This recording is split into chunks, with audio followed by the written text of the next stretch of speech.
បាទគម្រាបសួរបាទខ្ញុំមានគំរូរថយន្តមួយគ្រឿងទៀតហើយបងប្អូនបាទនេះជាប្រភេទ Luxus RX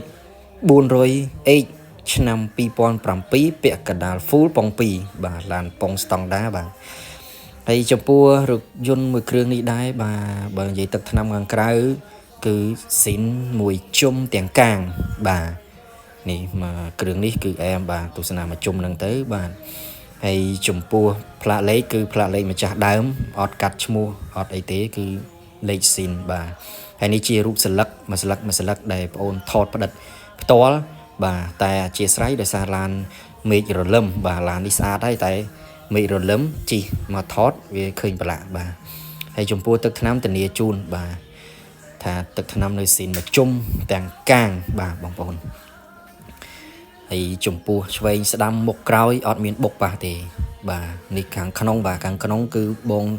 គាត់តុបតែងស្អាតហើយបាទប្រពន្ធគាត់បើកជិះធ្វើការរាល់ថ្ងៃបាទបងប្អូនហើយចំពោះសោទ្វារបាទអត់ដែរស្គាល់ទេខ្ចៅទ្វារអត់ដែរស្គាល់ទេបាទគឺឡានមានពុនត្រឹមត្រូវបាទធ្នឹមកង់លើអីចំហៀងសងខាងគឺអត់មានបុកប៉ះទេបាទហើយចំពោះក្លុកកលៀតទ្វារ3-4 គ្រាប់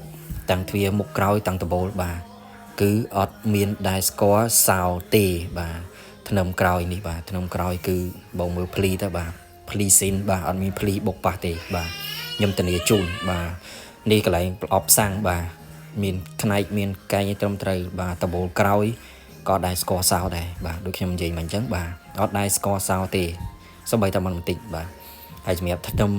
នេះធ្នឹមមុខបាទធ្នឹមមុខគឺធ្នឹមស៊ីនដែរអត់មានដែរដោះទេបាទអត់មានបាត់ខ្ចៅអត់មានបាត់អីទេហើយតែមក៏នៅដែរបាទនេះចំពោះបាតក្រោមគឺធានាអត់បុកអត់ច្រេះបាទ100%ប៉ុង2ផែននេះគឺកម្រមបានស្អាតណាស់បាទមាន10មាន3អីទេ2 3អីទេបាទហើយចំពោះបន្ទុកវិញក៏កប់ដែរបន្ទុកបាទសូមអរគុណបាទបងប្អូនសូមគោរពលា